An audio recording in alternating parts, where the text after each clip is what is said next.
Ray Musinguzi omushubuzi ogunakora omubye kushubura obusigo bw'emiti omucyange eki nagira ngu kibire kimugumire okutwara obusigo bw'emiti omu myanya ey'enshozi ari kugira ngo bwahata abantu bashemerirwe ahabo kukora enkuuto egi. Oluguudo luno lubadde lubi nnyo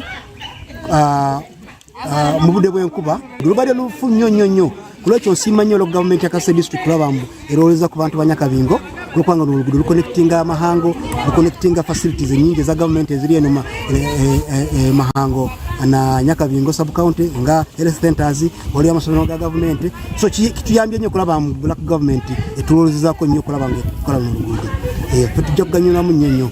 Abavuji aba boda abagambaho na Sky TV nka Amosi Masereka Kesi yagira ngo kukora enkuuto eki n'ekintu ekibatwire nibarota ari kugira ngo ahabo kushanga ngo bamazire obwire buringwa bine enkuuto mbi kiri kubateganisa omu byengyenda. The way seen the construction of this road was very good, and I'm happy to see that because it is very long time since I reached in this area. No work was done, but this time I have seen something better than the other days. Bamwe ombachara abari mudafini ithungu nibagira ngu enkuuto egi neija okureba ngu yabayambaho na mnonga ahanshonga z'ebyobushubuzi omucanga. Tutukabulanga tunaweta abantu batugwemire enyuma twamaze mabe tukalangire ngu dika tsuki betutuliro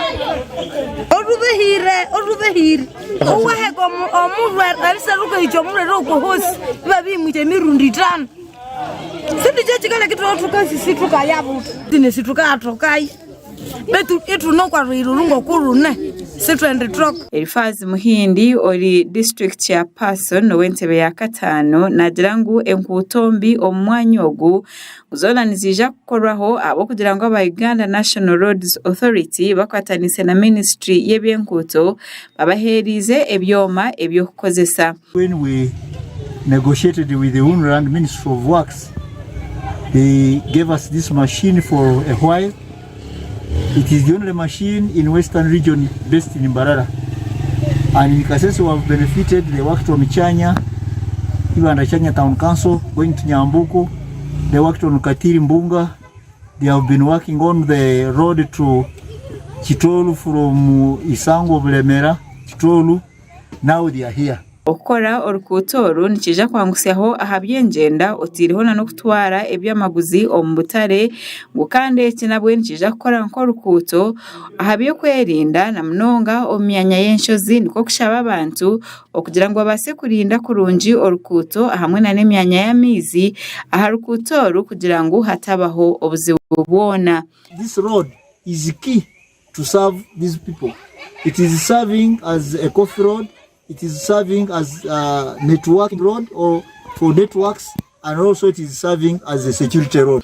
Amakura gagasha kwa Gerard Tumusime aba Sky TV omuri Kasese.